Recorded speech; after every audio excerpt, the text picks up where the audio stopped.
Hello বন্ধুরা, আজকে আমরা চলে এসেছি ভরত ভয়না, প্রাচীন একটা বৌদ্ধ মন্দিরে।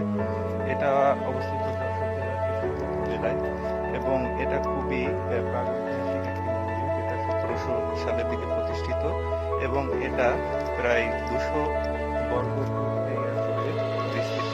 এখানে আমরা এই পুরাকীর্তিটার একটি অংশ দেখতে পাচ্ছি, যেখানে আসলে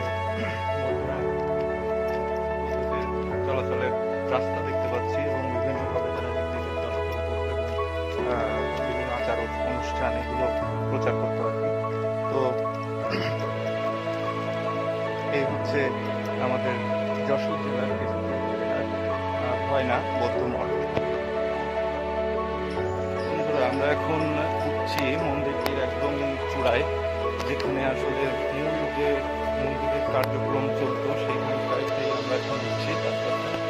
তো সেখান থেকে আপনাদেরকে দেখানোর চেষ্টা করবো আসলে মন্দিরটি আসলে কতটুকু বিশাল ছিল এবং মন্দিরটির সৌন্দর্যটা কতটুকু আপনারা সেখান থেকে বুঝতে পারবেন।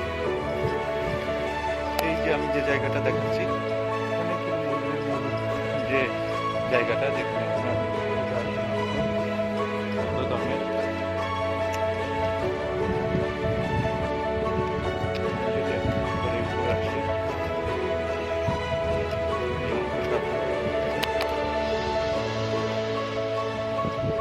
এখানকার প্রকৃতি আসলে খুবই সুন্দর, যদিও আজকে একটু প্রচন্ড রোদ এবং মন্দিরটি মূল সমতল ভূমি থেকে বেশ উঁচুতে